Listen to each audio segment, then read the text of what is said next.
Muy buenas tardes, amables televidentes del canal Jericó Televisión. Les damos la más cordial bienvenida a este subprograma Las Tertulias del Carriel.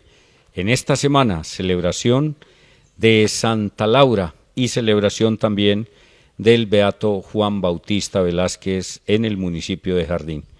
Hoy el programa está surtido con personajes de la vida religiosa. Son precisamente un presbítero, un diácono y un seminarista. Estarán con nosotros en esta tarde hablando de 3 temas diferentes. Les damos la más cordial bienvenida a ustedes, les saludamos desde el Centro de Historia del municipio de Jericó. Muchas gracias a Nelson Restrepo, a Vanessa y a todo el equipo de trabajo que nos prestan este espacio para la grabación. Un agradecimiento a los compañeros de cámaras, a la junta directiva y a ustedes, amables televidentes, mil y mil gracias. Saludamos a quienes nos ven en las pantallas de sus televisores en el área urbana y en algunas veredas de Jericó y a quienes nos siguen a través de las redes sociales en el mundo. Esperando que tengan una muy feliz tarde en esta semana que ha sido variadita en clima, con aguaceritos, con sol, muy variada, muy agradable el clima, gracias a Dios. Vamos a iniciar con el presbítero Cristian David Marín Castañeda. Él nació en Betania, hizo sus estudios en el Seminario Mayor San Juan Eudes y está prestando sus servicios como sacerdote, recién ordenado por cierto, en la parroquia de Jardín. Pero que sea él que nos cuente un poquito de Cristian, a quien le damos la más cordial bienvenida y le agradecemos por aceptar esta invitación. Padre Cristian, bienvenido, muchas gracias. Bueno, muchas gracias, un saludo a todos ustedes, los jericuanos, este pueblo bello, el grato nido de amores, en el que siempre nos hemos sentido en casa, porque aquí aprendimos a ser sacerdotes y aquí nos hicimos sacerdotes. Muy bien, ya dijimos que nació en Betania. ¿Dónde hizo sus estudios primarios? Bueno, todo se realizó allí en el municipio, en la institución educativa Perla del Citará, tanto la primaria como la secundaria. Ya cuando me gradué, inmediatamente ingresé aquí al seminario. Eso fue en el 2014. ¿Desde muy temprano, desde muy niño, sintió como inclinación al sacerdocio o le nació esa vocación ya por ahí grandecito? No, ha sido siempre una convicción de que ya me embolate de aquí para adelante. Es otro cuento, pero en definitiva siempre ha sido ese el deseo, ese el anhelo. Nunca me he visto con un matrimonio, con otra persona al lado. Tampoco por ello me hice cura, sino porque realmente he sentido que el Señor llama, de que nos necesite y que si podemos darle la respuesta, ¿por qué nos vamos a negar? Bueno, por cierta cercanía que tenemos con los seminaristas, con los sacerdotes, podemos decir con toda tranquilidad y con todo respeto que Cristian es un muchacho muy humilde, un hombre que se dedicó a lo que quería estudiar y no solamente en el seminario, sino también en los sitios donde prestó la actividad pastoral, donde hizo pues lo que llamaríamos un año rural, en fin. Es una persona que se ha destacado por ser muy inteligente, pero muy modesto y muy humano y muy humilde. Con él vamos a hablar de un tema muy interesante que muy poquitos en Jericó sabemos, pues yo no lo sé, pero algunos sí pueden saber un poquito, y es un poquito de la vida y de la celebración del beato mártir Juan Bautista Velázquez, que por estos días se está celebrando en Jardín la fiesta del beato Juan Bautista. Recordemos que los mártires y los santos de la iglesia tienen como digamos que unos estados, llamémoslo así. Primero son beatos, luego pasan a ser canonizados para ser santos, pero el padre Cristian sabe más de eso que yo. Padre, háblenos un poquito de qué se necesita antes para ser beato y luego de beato, qué se necesita para llegar a ser canonizado como santo. Bueno, el proceso de la canonización tiene como unos pasos. El primero de ellos es de que la persona dé muestras de unas virtudes heroicas, que no sea cualquiera parecido, ni siquiera tampoco alguno que goce de mucha fama, sino que realmente y en el fondo haya toda una experiencia de Dios. Entonces esto se comienza en la diócesis de origen y se le da el título de siervos de Dios. Siervos de Dios. Ya después se les da el título de venerables, cuando se ha visto y se ha estudiado toda su existencia y sobre todo que se ha analizado un poco lo que ha sido su obra, lo que ha sido su pensamiento, pues allí se les da como este nombre. Y ya se necesita un milagro para que puedan ser beatos. Pero en el caso de los mártires solamente se tiene que comprobar que ellos entregaron su vida libremente.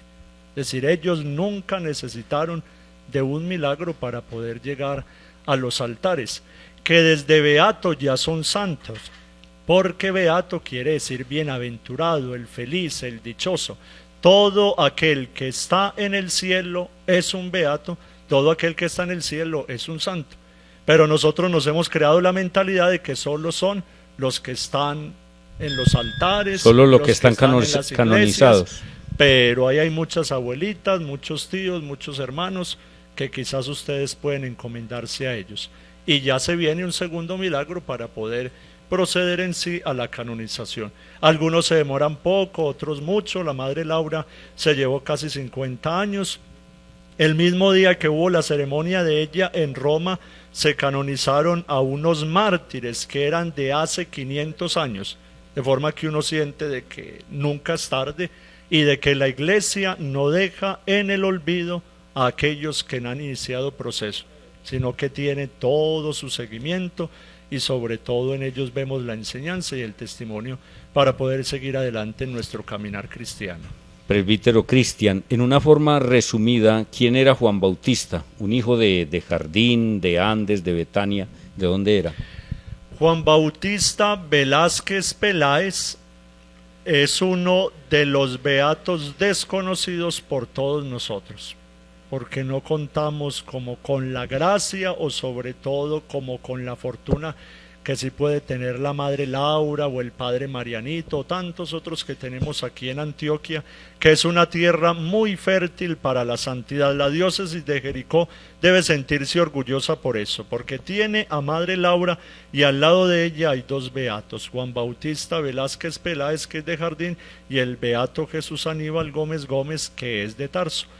Pero Juan Bautista Velázquez tiene como toda su historia, y todo inicia allí en Jardín, pero su familia, porque lo hemos estado investigando durante todos estos días, tiene su origen aquí en Jericó. Es decir, los papás del padre del beato son de Jericó, y de aquí de Jericó seguramente pasaron a Andes. Allí nació don Álvaro María Velázquez Ortiz y de allí se irían para Jardín. Allí se daría el nacimiento también de nuestro beato el 9 de julio de 1909.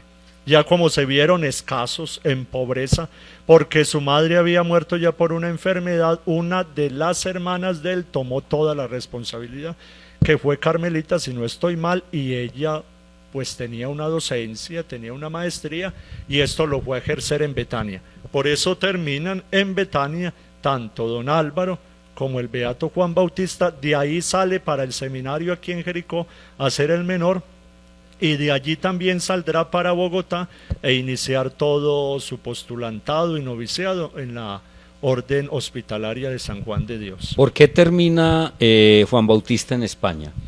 Porque iban a perfeccionar como sus estudios. Los hermanos hospitalarios pues se dedican a los enfermos, y como se dedican a los enfermos deben tener conocimiento.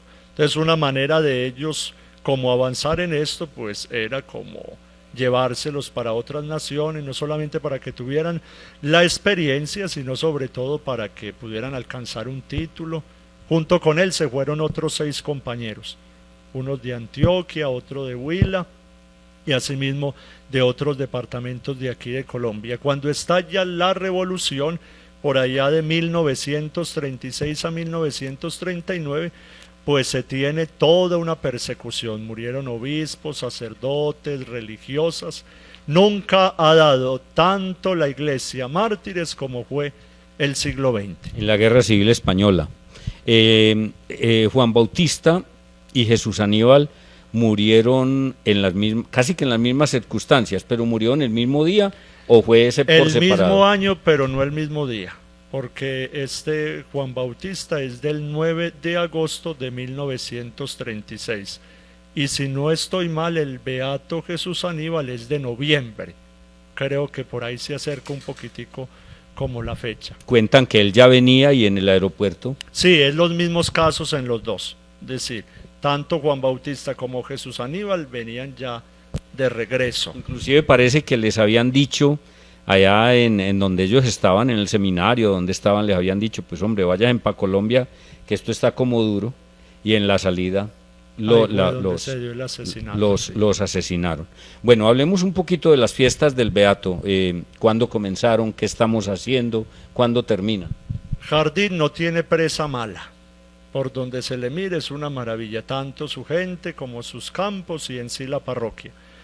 Y las fiestas pues se comenzaron el pasado 16 de octubre y van hasta el 24. Allí hay una capilla en su honor.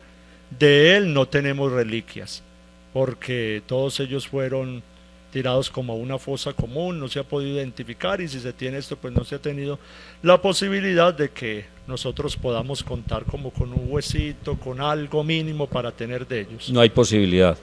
Entonces yo creo que en ese caso nos quedamos con las pocas imágenes, fotografías que hay de él. Hemos estado también durante estos días buscando un poquitico la información de la mamá y del papá. De la mamá hemos encontrado ya la partida de bautismo ahí en Jardín, la partida de matrimonio en Jardín y partida de función en Jardín.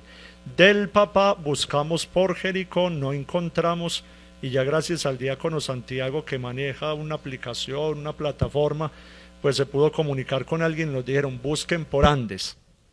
Se preguntó en Andes y sí, partida de bautismo de Álvaro María Velázquez en Andes, pero de la muerte no se sabe, ni en Betania ni en Jardín.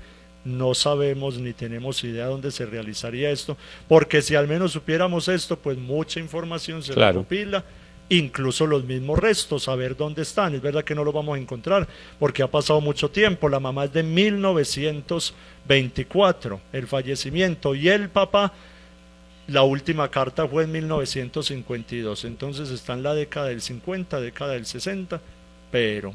Tenía Juan Bautista 15 años cuando quedó huérfano. Sí, y le tocó al papá tomar toda la responsabilidad. Y yo sí quiero hacer una anotación aquí, porque el epistolario, las cartas que hay, las más profundas son las del papá, ni son las del beato. Todo pues de información, cómo va España, no se preocupe papito lindo, o mi viejecito, de que todo va a estar bien, si algo sucede yo le comento, pero las más profundas y casi teológicas son las de don Álvaro, porque son toda una maravilla, toda una obra, cómo manifiesta él esos sentimientos de tristeza, pero si Dios me lo dio, bendito sea Dios, así lo manifiesta él. Y si que en España no tuviste una caja, aquí está mi corazón. Si en España no tuviste un requiem por tu alma, aquí está mi voz y aquí está mi corazón para pedirlo al Padre por ti. Bendito sea Dios. Padre, ¿qué vamos a celebrar el 24? ¿Cuál es como la celebración central? Bueno, el 24 son las primeras vísperas, ya la fiesta en sí es el 25. ¿Por qué el 25? Porque ese día es un aniversario más de la beatificación.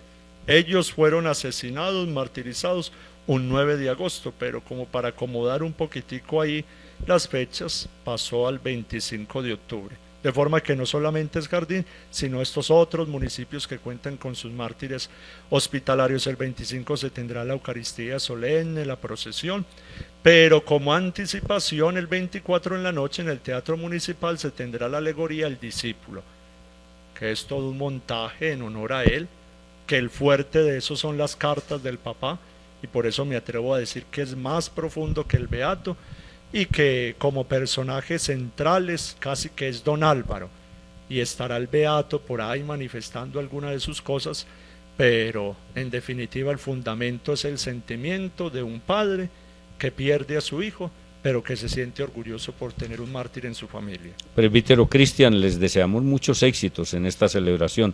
Y por último, no quiero dejarlo ir sin preguntarle ¿Cómo van estos 4 o 5 meses de presbiterio? Pues yo siempre tengo la misma respuesta y es sin pena ni gloria. Todo muy normal, todo muy tranquilo, mi vida hasta el momento ha sido muy serena, ni mucha gloria ni mucha pena. Bueno, y ojalá que sea más la gloria que la pena. Muchas gracias por aceptar nuestra invitación. Dios lo bendiga. Usted sabe que en Jericó lo queremos mucho. Bienvenido.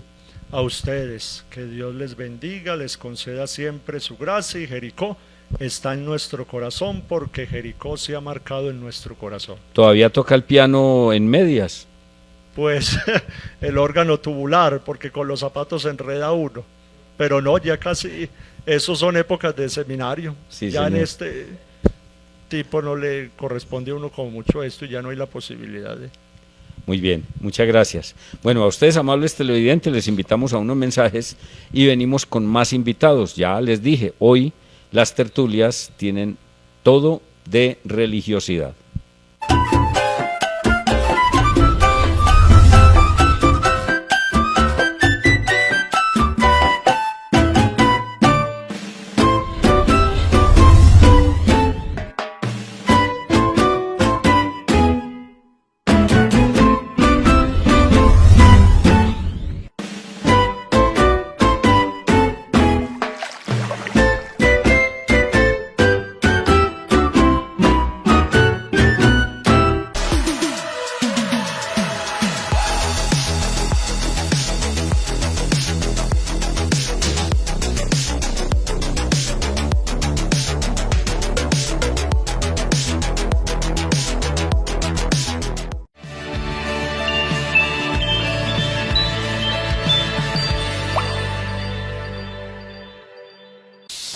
Estimado usuario, la Corporación Antena Parabólica de Jericó le recuerda que el pago del servicio de televisión debe hacerse en las oficinas de Confiar.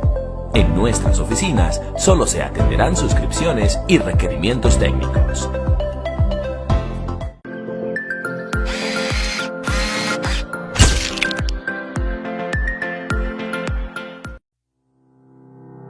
En Jericó, ferretería en Machetico Arí. Todo para la construcción en la empresa, la finca y la casa. Tenemos todos los materiales para sus reformas y adecuaciones. Material de playa, tubería, alambres, tejas, enchapes, cocinas integrales, lámparas de techo y mucho más. Pregunte por lo que necesite. Además, tenemos corresponsal bancario de Bancolombia. Contáctenos en el 852-5208, celular 320-747-6496. Nos encuentra en la carrera sexta número 647, a una cuadra del parque principal en Jericó.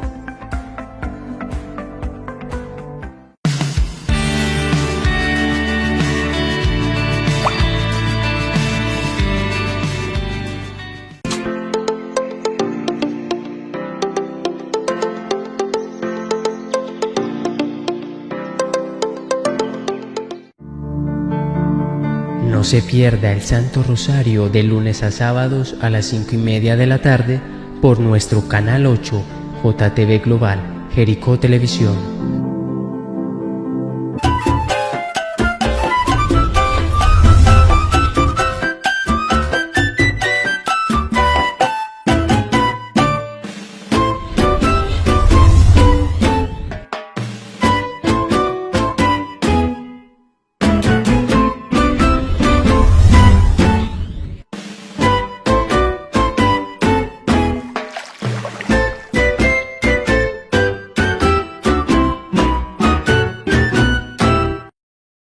Aquí estamos de nuevo con ustedes, amables televidentes. Muchas gracias por seguir con nosotros. Seguimos aquí en el Centro de Historia de Jericó, en esta tarde para hablar de temas religiosos. A esta hora nos acompaña Juan Fernando Tangarife Saldarriaga. Él es seminarista, está cursando el primero de Teología. Él es del municipio de Andes y lo hemos invitado para que hablemos un poquito de las fiestas de Santa Laura. El pasado jueves iniciamos la celebración de las novenas de Santa Laura que terminaremos este sábado 21 de octubre con la gran fiesta de Santa Laura. Esperamos que sea una fiesta muy acompañada por la comunidad jericuana. Saludamos a Juan Fernando Tangarife Saldarriaga, le agradecemos por haber aceptado esta invitación a las tertulias del Carriel y muchísimas gracias, Juan Fernando, bienvenido. Muchas gracias, Salvador. A ustedes, el canal comunitario, que nos han hecho esta invitación a compartir algo de una mujer que es especial y que es de nuestra tierra. Entonces es un gusto realmente estar aquí, poder sentirnos en familia, poder transmitirle a la comunidad jericoana algo de una hija que es de este municipio y de que es fundamental que la tengamos presente en nuestra vida y parte de nuestra espiritualidad. Bueno, ya dijimos que usted nació en Andes. ¿Dónde estudió?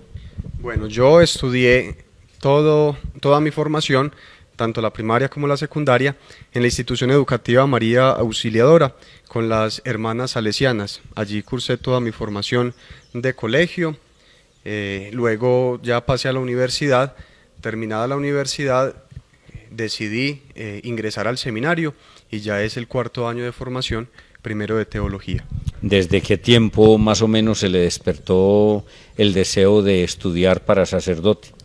Vea, yo me he puesto en la tarea como de ir en retroceso, de ir al retrovisor a mirar hasta qué punto yo puedo decir que llega la vocación a mi vida, y siempre me sitúo en el año del 2015, cuando estaba cursando el grado 11. No fue una certeza desde muy temprana edad, sino que se fue desarrollando en la medida en que iba teniendo una experiencia de Dios, una experiencia religiosa. Entonces en el 2015 digo que empecé a sentir ese deseo grande de ser sacerdote, pero hasta el año 2019 solamente comencé pues como el proceso.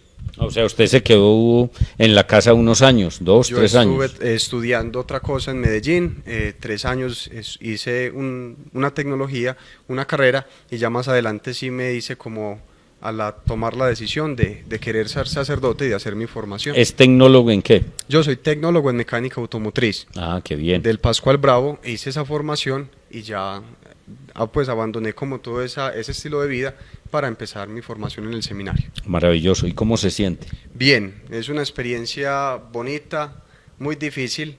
No es fácil ser sacerdote, es un proceso largo que necesita de fuerza, necesita de valentía y necesita de mucha docilidad para dejarse sorprender por las gracias de Dios todos los días y de responderle. Es una llamada de Dios que necesita una respuesta generosa. Entonces me siento bien, me siento tranquilo, me siento con plenitud.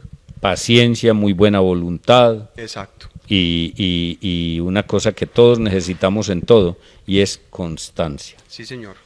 Bueno, Juan Fernando, hablemos de Santa Laura. ¿Qué sabe usted de Santa Laura? ¿Qué sabemos nosotros de Santa Laura? Muy bueno que usted nos comparta lo poquito o mucho que sepa de Santa Laura. Bueno, la Madre Laura, lo primero es que en la vida de un santo siempre son fundamentales 3 lugares, que es donde nace, donde comienza y donde se desarrolla su obra, y donde muere. Y en cada lugar imprime algo especial. Porque para nosotros los cristianos, ¿pero por qué la muerte? Porque para nosotros los cristianos la muerte tiene un tinte especial. Entonces allí es donde comienza parte de la gran obra de la Madre Laura. Entonces todo comienza aquí en Jericó, en esta comunidad, un 26 de mayo de 1874. Dice la autobiografía que nace aproximadamente a las 7 de la mañana, hija de Dolores Upegui y Juan de la Cruz Montoya. Y a las 4 horas de haber nacido se da el segundo nacimiento, como lo llama ella, que es el nacimiento a la vida espiritual, hija de Dios. A eso de las 12 del día, del mediodía, fue bautizada con el nombre de María Laura de Jesús Montoya Upegui, que el nombre es algo particular porque ella lo toma como providencial en su vida. Laura viene de laurel, que significa eternidad o inmortalidad, y hay una frase del profeta Jeremías que ella siempre va a tomar como parte de su espiritualidad, algo que es muy de su vida personal, y es con caridad eterna te amé, dice el profeta Jeremías, por eso he hallado gracia ante ti. Esa expresión de eternidad, de inmortalidad, se la toma muy personalmente Laura Montoya, y comienza todo ese proceso de amistad con Dios, de una amistad muy temprana con Dios. Entonces es algo muy bonito. A los 2 años, estando muy chiquita, matan al papá, a Juan de la Cruz, en la guerra entre conservadores y liberales, en la defensa por la religión, por los valores cristianos, muere Juan de la Cruz. Entonces hay una situación muy difícil para la familia, de pobreza, son 3 hermanos, está doña Dolores Upegui en cargo de estos muchachos, entonces viene una situación muy difícil para ellos. Hay algo especial en la vida de la madre Laura y es la experiencia del perdón que aprendió de su mamá. En algún momento de su vida, se cuenta en la autobiografía, la mamá siempre los invitaba a orar por una persona en particular, Más adelante, cuando Laura empieza a tener razón, conciencia, le pregunta que por qué rezan tanto por esa persona, y la respuesta de la mamá es: oramos por el asesino de tu papá. Y esa experiencia del perdón que va a ser fundamental en toda la vida de Laura, porque si nos vamos a la autobiografía, diríamos que es un martirio sin sangre. Un martirio, la misma vida toda completa. Toda la vida de la madre Laura es martirio, porque es una vida muy difícil. Ella tiene que dejar Jericó desde muy pequeña, se va a Amalfi, a la casa de los abuelos, no tiene una buena relación con ellos, el abuelo no la quiere, ella no se siente querida por el abuelo, y ella dice que el refugio siempre será Dios, ella se siente realmente amada por Dios. Entonces es de las cosas como que más impactan, porque en su vida y en su obra no hay como facilidades tan grandes. Por allá va a encontrar un apoyo muy grande, ya eso es más adelante, de Monseñor Maximiliano Crespo, arzobispo de Antioquia, que es el que la motiva constantemente a que pueda desarrollar su obra entre los indígenas. Laura estudia en la Normal Superior en Medellín, no tiene como una formación académica muy avanzada, sin embargo se prepara para ser profesora, y esa labor como profesora, como maestra, es fundamental en su vida, porque es la metodología que ella va a utilizar para poder llegar a los indígenas y para que desde la gobernación le den plazas en diferentes municipios para empezar a tener cercanía con las comunidades, con las poblaciones, e irse adentrando a lo que es grande en su obra, que son los indígenas. Su llaga, como los llamaba ellos, la evangelización entre los infieles. En el año de 1914 viene lo que sería el acto heroico, con otras 4 o 5 mujeres, entre ellas su mamá, comienza o se empieza a forjar lo que sería la congregación de hermanas que irían a la misión. En el año de 1914, el 5 de mayo, parten desde Robledo, la iglesia de la Veracruz, parten hacia Dabeiba. Y eso es una fecha especial. Si nos vamos a la autobiografía y leemos ese acontecimiento, es una de las cosas que más la hacen vibrar cuando lo narra, y porque se sentía amada por Dios, impulsada a llevar a cabo una obra que iba en contracorriente con los ideales de la sociedad. Incluso la misma iglesia se le opuso, los obispos de la época se le opusieron, los sacerdotes de la época fueron como la gran piedra de la madre Laura, pero contra viento y marea, una mujer intrépida, temeraria, ella va a la misión con otras 5 mujeres y llega el 14 de mayo de 1914, que esa podría ser la fecha donde comienza la congregación de hermanas que irían a la misión. Tiene exactamente 40 años Laura, y es una edad pues en la que una persona, y mucho más una mujer, tiene todavía toda la energía, y ella ya ha desarrollado, cuando comienza esa misión, ha desarrollado una serie digamos, de oficios, pero entre ellos el que más perseveró fue el del magisterio. Estuvo en Amalfi, estuvo en Fredonia, estuvo en otros municipios desarrollando su trabajo como maestra, y esto le permite pues lógicamente adquirir un carácter de pedagoga que después le sirvió para desarrollar una serie y una cantidad de actividades muy importantes con los indígenas. Si nosotros nos vamos a mirar las facetas de la madre Laura, pues es una mujer multifacética, como pedagoga, como maestra, como misionera, como religiosa, como mística, como escritora, y uno se va a esta mujer y es una riqueza que es, entre comillas, inabarcable. La autobiografía es un tomo grandísimo, donde ella empieza a escribir. Ella dice que una de las cosas más difíciles en su vida fue escribir la autobiografía, porque se la ponen como una penitencia. Un sacerdote budista le pone la penitencia de empezar a escribir, Entonces ella no se siente como muy cómoda, pero en obediencia, porque la obediencia para ella era una virtud maravillosa, en obediencia al sacerdote que le pone como esa penitencia, empieza a escribir su autobiografía y es lo que ella llamará Las historias de las misericordias de Dios en un alma, que es muy sugestivo el título. Comienza pues toda su misión allí en Dabeiba y la empresa, diríamos así, la empresa de hermanas que poco a poco se iba formando en las dificultades y en la precariedad más grande del mundo, en pobreza, en limitaciones, ella comienza a ir a los indígenas, los pobres infieles, como ya habíamos dicho, y pensemos que no es una tarea fácil, en las selvas, en la espesura de la selva, ella comienza su misión.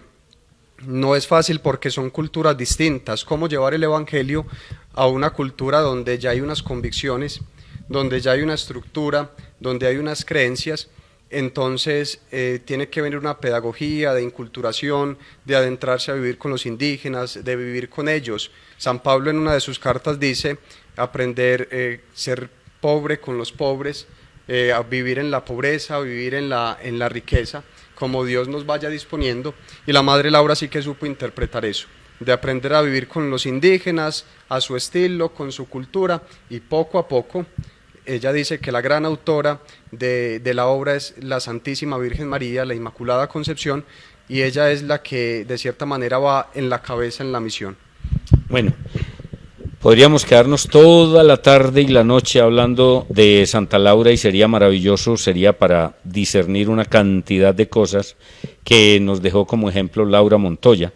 Pero hablemos un poquito de lo que estamos celebrando, la fiesta de Santa Laura. Bueno, la fiesta de Santa Laura, recordemos, normalmente a los santos se les celebra la fiesta litúrgica en la iglesia el día en el que mueren. Laura Montoya muere el 21 de octubre de 1949 a los 75 años en Medellín, después de unos 9 años de estar en silla de ruedas con muchas dificultades. Entonces el 21 de octubre celebramos en la iglesia y especialmente en la iglesia colombiana la memoria litúrgica de Santa Laura Montoya Upegui. Estamos en un camino, en las novenas de la Madre Laura, y esas novenas son para recordar, para aprender y para poner en práctica. Los santos no pueden quedarse en vitrinas como pasmados, sino que nos tienen que dejar una enseñanza, y recordarlos tiene que ser siempre fundamental en la vida del cristiano. Por eso celebramos aquí en Jericó y en parroquias donde ella es la patrona, la fiesta de la Madre Laura. Y la recuerdan también en todos los sitios donde ella estuvo enseñando, donde hizo misión.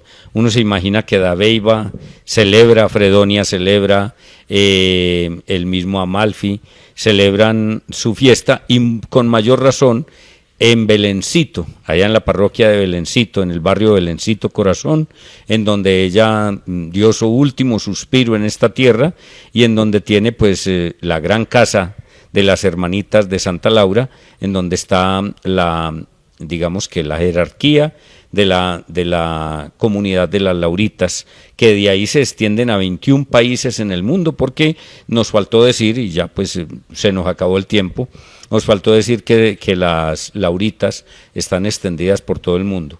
Bueno, la celebración la están invitando y están celebrando la parroquia y también las hermanas Lauritas. La parroquia está durante todos estos días de la novena invitando a la novena a las 11:30 y a las 12, pues la Santa Misa de costumbre de las 12 del día. Y las Lauritas tienen a las 4:30 y han venido invitando a todos los sectores. Sí. Recordemos que el gran legado de la Madre Laura fue la congregación de hermanas de María Inmaculada y de Santa Catalina de Siena. Ellas permanecen en el corazón desarrollando la obra y la misión de estar con los indígenas, de evangelizarlos, de estar con las comunidades más vulnerables y más pobres. Entonces es un honor para nosotros poder contar con ellas en nuestra comunidad, saber que siguen como el ideal de demostrar a Dios que está desconocido y que necesita ser amado por todos.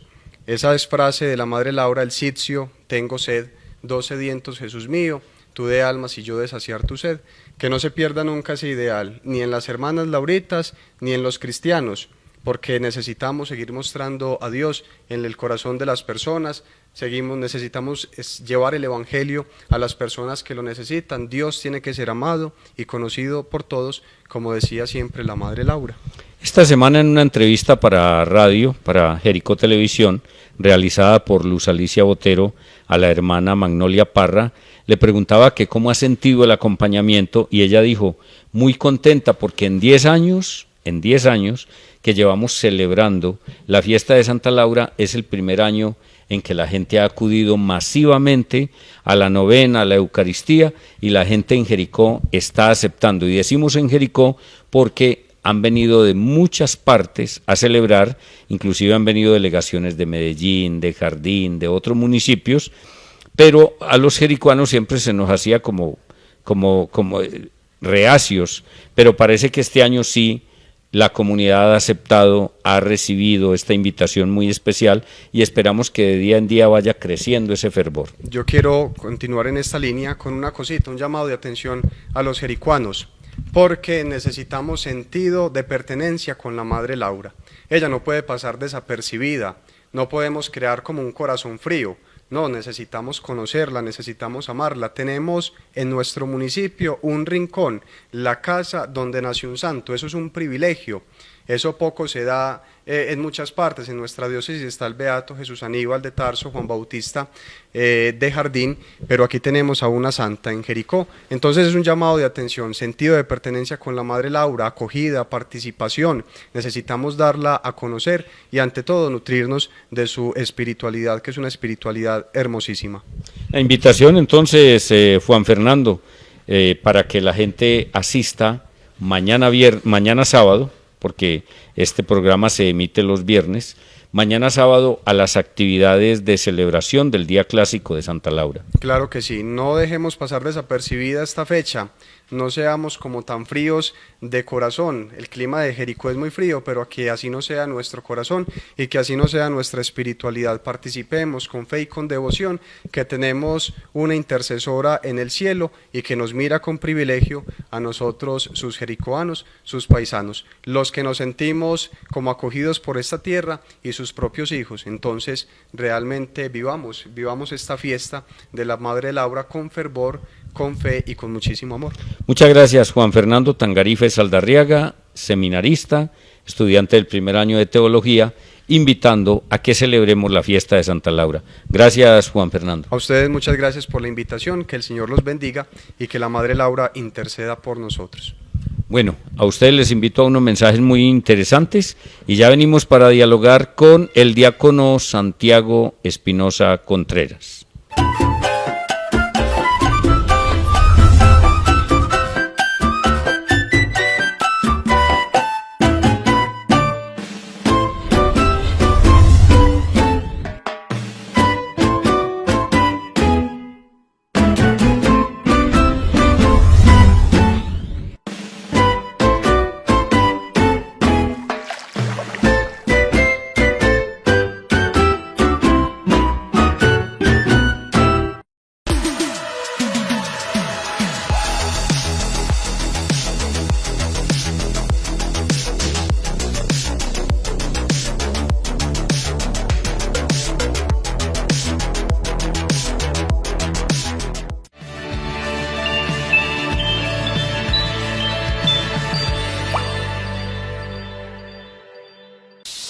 Estimado usuario, la Corporación Antena Parabólica de Jericó le recuerda que el pago del servicio de televisión debe hacerse en las oficinas de Confiar.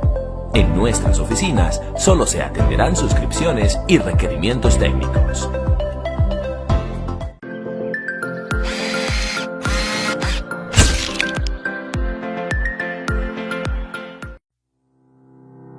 En Jericó, ferretería en Machetico Eric.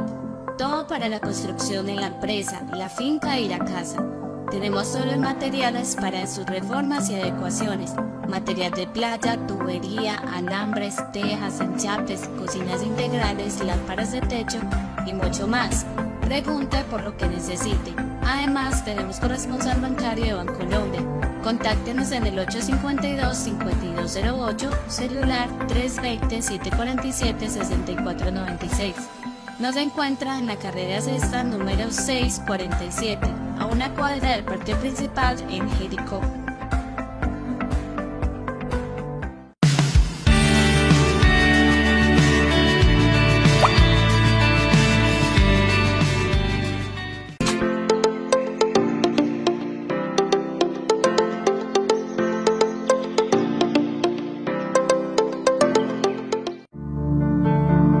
No se pierda el Santo Rosario de lunes a sábados a las 5:30 de la tarde por nuestro canal 8, JTV Global, Jericó Televisión.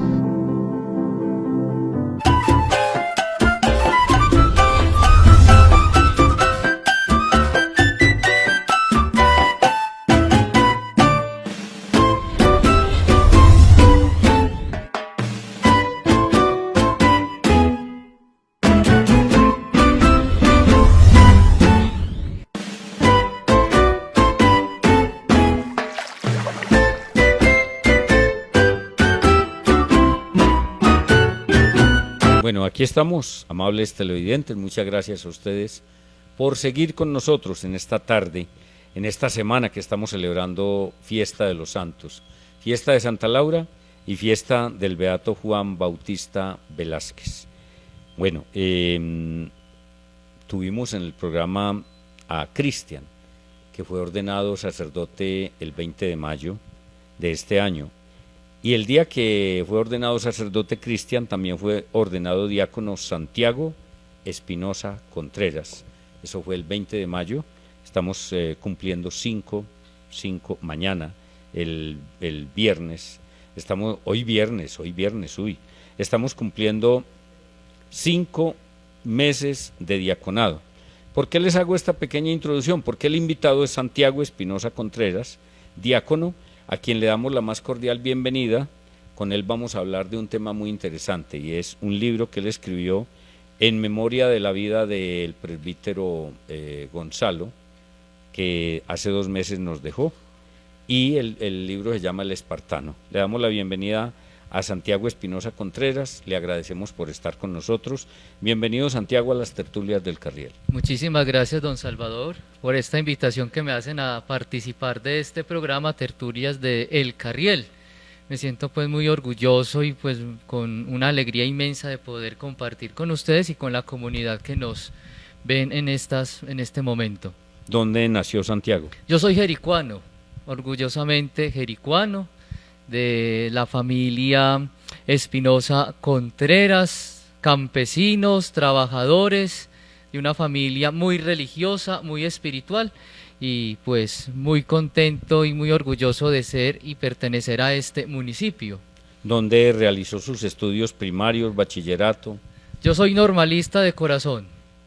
Desde el preescolar estudié en la normal, toda mi primaria, mi bachillerato, y después estudié la formación complementaria y tuve la posibilidad de graduarme como maestro normalista superior en el año 2014. Uy, qué bien.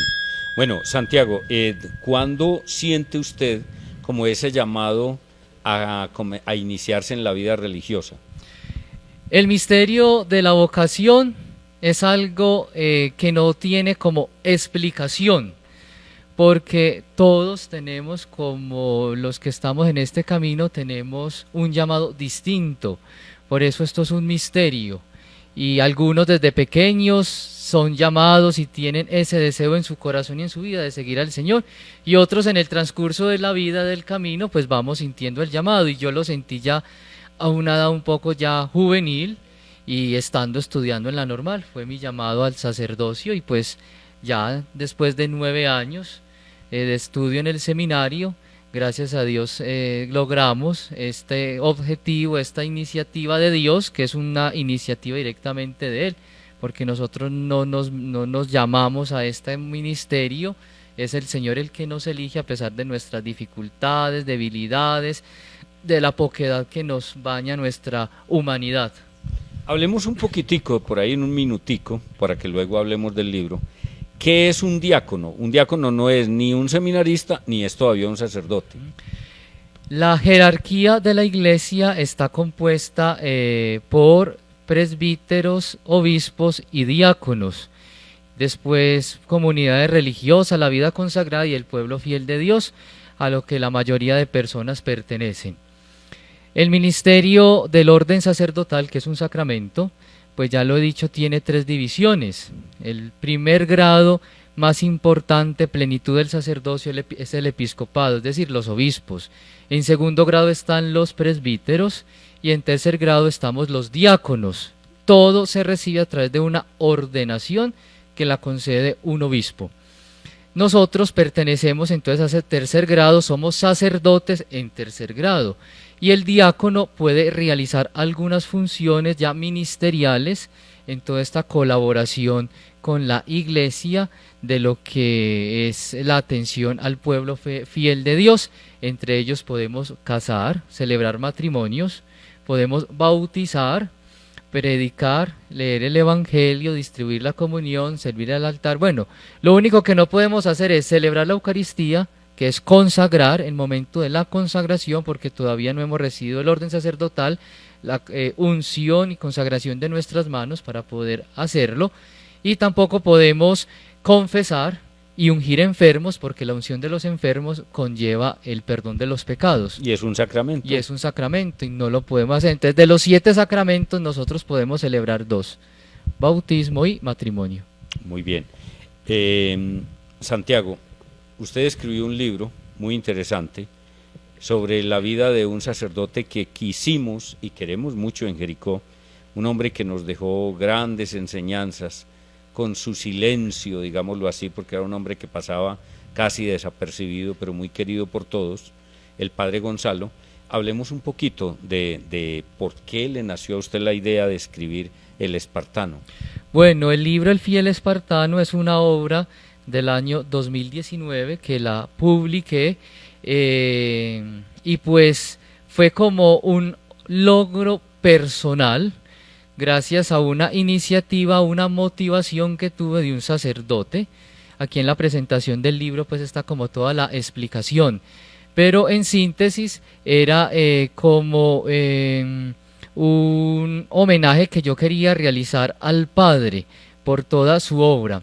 A mí me regalaron un libro una vez cuando estuve visitando un amigo sacerdote, me regalaron un libro, y yo no le presté como mucha atención al libro que me dieron. Y yo, pues después, como en el tiempo, lo empecé a mirar y a hojear, y era un libro de un sacerdote de la diócesis de Sonsón, Río Negro. Era la vida del padre, y también pues yo lo empecé a ver, y me llamó mucho la atención porque tenía mucha semejanza a lo del padre Gonzalo. Entonces allí fue que me empezó como esa iniciativa. No fue fácil realizar la obra, porque pues había que contar con la autorización del padre, y pues todos sabemos y cómo era el padre de reservado, callado, de humilde. Muy humilde. Entonces esto era un reto tanto para él como para mí, pero al final se logró realizar con todos los obstáculos, con las propuestas inclusive del padre, que una vez me llegó a decir: yo le compro todo lo que ha hecho, pero no publique el libro. Ay, qué pecado. Pero se logró hacer este trabajo, y pues es de los pocos, yo diría el único sacerdote de la diócesis de Jericó que tiene un libro para él con toda su vida, entonces es un libro pues muy especial. ¿Cómo fue ese trabajo de investigación? Fue directamente con el padre. El libro está compuesto por 6 capítulos, 145 preguntas, todo con pregunta-respuesta, un diálogo, es una entrevista. Entonces, yo como todo un periodista sin serlo, pues empecé a grabarlo, a hacerle preguntas. Inclusive yo antes le había pasado todo el cuestionario de las 145 preguntas. Ese comenzar fue difícil. Tremendo. Y ya grabarlo en un aparatico, en una grabadorcita, grabé todo, los audios, luego pasarlo al computador, sentarme, escuchar, transcribir, corregir, puntuación. Él en medio del diálogo por allá se le olvidaba alguna cosa, me la volvía a repetir, entonces vuelva yo a otra pregunta como de lo que él me dijo. Bueno, eso fue siempre un trabajo como dispendioso, complejo, pero de mucha satisfacción. ¿Cuánto se demoró desde que hizo la primera entrevista con él hasta que el libro salió ya escrito? El libro más o menos me demoré 2 años en hacerlo, porque el tiempo en el seminario era muy reducido. y yo no podía dejar de responder a la parte académica, comunitaria, pastoral del seminario por dedicarme. Entonces, en los tiempos libres fue que yo pude realizar este libro, este homenaje al Padre Gonzalo. ¿Cuántos ejemplares se publicaron? 500. 500. ¿Usted ha vendido algunos o eso todo lo ha regalado? ¿Cómo ha sido? La mayoría se regalaron, pero en la procura del seminario se tienen algunos ejemplares para regalar, para vender. Para vender, claro, hay que, digamos que, recuperar algo de lo invertido. La platica, pues, si me perdona la pregunta, si quiere me la responde, ¿es de su propio pecunio o alguien le ayudó? No. Ahí hay de muchas partes, porque esto es costoso y Eso pues es costoso. uno solo no es capaz. Mi trabajo aquí es la parte de la redacción, de la compilación de La la autoría, información, digámoslo así. exactamente. Pero el seminario tiene mucho que ver ahí. La diócesis de Jericó, que fue la que gran parte del dinero para la publicación de este libro pues dio, y la familia del padre también. Ah, pero qué bien. Les estamos hablando del padre Gonzalo Puerta Zapata, un hombre que dedicó toda su vida, la gran parte de su vida, al sacerdocio y casi que más de la mitad de la vida sacerdotal en Jericó. Él fue profesor del Instituto Nocturno Roble Cabildo, luego fue capellán de San Francisco muchos años. Bueno, un recorrido muy interesante que seguramente en el libro vamos a encontrar esos datos. La historia del padre Gonzalo es una historia maravillosa, porque es un sacerdote a carta cabal. Un sacerdote que es referente no solamente para los que estamos en este camino, sino para todo el pueblo creyente cristiano de Dios.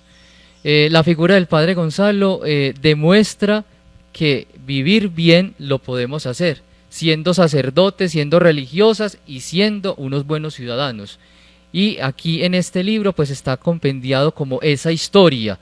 Y de verdad me llena de mucho orgullo poder decir que escribí la historia de este sacerdote, porque prácticamente podíamos catalogarlo como un santo. Estos son palabras mayores, y ya que en este día estamos hablando de santos, el padre Gonzalo también lo podría ser.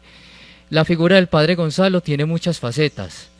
Profesor de acá del Nocturno, del Liceo San José, director de la Casa de Lisieux de Caucaviejo, la Capilla de San Francisco, miembro de la Junta del Museo de Arte Religioso, formador, profesor, rector del seminario, del preseminario Juan 23 de Tapartó. Y una obra muy importante y muy bonita que hizo el padre fue la fundación de la Escuela Diocesana de Acólitos Santo Domingo Savio, que es una institución en la diócesis que lleva más de 30 años y que mensualmente o trimestralmente se saca un boletín que se llama Estolín, con el cual se catequiza, se forma a los niños de las escuelas de las parroquias de nuestra diócesis. Bueno, hablando de acólitos, está muy venida a menos esa figura. Esa figura se ha reducido mucho, porque hay un problema a nivel mundial que todos pues lo sabemos y que de pronto es mal visto, y sí, debe ser mal visto, y es lo del abuso de los niños por parte de algunos sacerdotes, ¿cierto? Entonces en la diócesis y en muchas partes se ha tomado como distancia con ese tema, pero que en la actualidad hay muchos protocolos, muchas normas, muchas leyes de parte del gobierno y de parte de la iglesia pues que regulan todo este proceso de estos grupos de infantes, pero que de verdad es una institución que ha dado muchos buenos resultados. Gran parte de sacerdotes de la diócesis el semillero de los sacerdotes han sido salidos de la escuela de acólitos. Hay muy buena lista de sacerdotes allí inscritos. Muy bien. Santiago, volvamos a lo del libro. Nos quedan algunos ejemplares en el seminario. Sí. Si alguien está interesado en conocer el libro y quiere aportar para que el seminario pueda recuperar algo de lo que invirtieron en el libro, pues la invitación para que hablen con el diácono Santiago o en el seminario pueden conseguir el libro. Sí, con el seminarista que es encargado de la procura, allá pues se tienen estos ejemplares y ya él es el que sabe lo de los precios y del costo del libro. Pero más que ello es que nosotros podamos conocer más sobre la vida de este sacerdote, porque vivió mucho tiempo en Jericó y tiene pues muchas cosas que ver con Jericó. Yo creo que ningún jericuano todo jericuano tiene que ver con el padre Gonzalo, y nosotros pues debemos reconocer la figura de este hombre que, como usted decía al inicio, pasaba desapercibido, no hacía mucha bulla, mucho alarde, un hombre sencillo, humilde, de la gente, callado, siempre muy bien puesto, y que eso nos debe entonces a nosotros como también motivar. Pase en la tumba de Gonzalo Puerta y que su vida haya sido, creo que sí, para la gloria de Dios. Santiago, ¿cómo vamos con el diaconado? Es una experiencia muy especial, muy bonita. No es nada sencillo, ¿cierto? Porque esto conlleva muchas cosas. Pero cuando uno está como en el cuento, como se dice por ahí vulgarmente, pues uno lo disfruta y lo vive y avanza a pesar de las dificultades, de los problemas que se puedan presentar. Pero la verdad es una experiencia maravillosa, y estos 5 meses han sido pues de gran bendición. Ahora pues que he podido realizar algunos sacramentos, ya he podido celebrar un matrimonio, eso es muy bonito, pero celebrar el sacramento del bautismo para mí es algo magnífico. Llevo en lista 24 niños bautizados en 5 meses, entonces, y eso es un momento muy especial, darle a la iglesia más hijos, más cristianos, muy bonito. Santiago Espinosa Contreras, diácono ordenado el 20 de mayo del año 2023, está prestando sus servicios en la parroquia Nuestra Señora de las Mercedes, y esperemos la vida que le depara, esperemos el obispo cuando decide ordenarlo sacerdote. Estos ya son pues asuntos que lo resuelve la iglesia, y esperamos volverlo a tener en estos programas. No, muchísimas gracias, don Salvador, por esta invitación que me hacen a este programa, hablar un poquito sobre este libro, sobre el padre Gonzalo, que hace 2 meses pues partió y nos dejó, pero nos dejó un legado muy especial, muy bonito, y la invitación a toda la comunidad jericuana es a que de verdad entre nosotros fomentemos el cariño y el amor por los sacerdotes y por el seminario. El seminario está en Jericó, el seminario hace parte de Jericó, los seminaristas, los sacerdotes hacemos parte de Jericó, somos jericuanos, y más yo que soy de acá, pero los que son de fuera los debemos tomar como también jericuanos. La invitación a que sigamos teniendo un buen sentido de pertenencia por esta institución que ha hecho grande Jericó, que ha llevado el nombre de Jericó a muchos lugares del mundo. Jericó ha salido por muchas partes gracias a muchos sacerdotes que se han formado acá y que han transmitido qué es Jericó en otros lugares. Muchas gracias, Santiago, muy amable. Muchísimas gracias a don Salvador. A ustedes, amables televidentes, muchas gracias por estar siempre atentos a nuestra programación. Muchas gracias a los camarógrafos, gracias a Heiner, que está haciendo sus prácticas, que está en el semillero de producción de televisión, muy amables. Daniel, los dos Danieles, Daniel Muñoz, Daniel Bustamante, que están al frente del canal comunitario, mil y mil gracias. A ustedes, amables televidentes, la invitación para que sigan apoyando la Corporación Antena Parabólica. Tanto el canal como la emisora necesitan de su apoyo para que podamos seguir llevando programas como este, para que podamos seguir informando de manera libre, independiente, autónoma y veraz lo que sucede en Jericó. Les deseamos a todos una muy feliz tarde.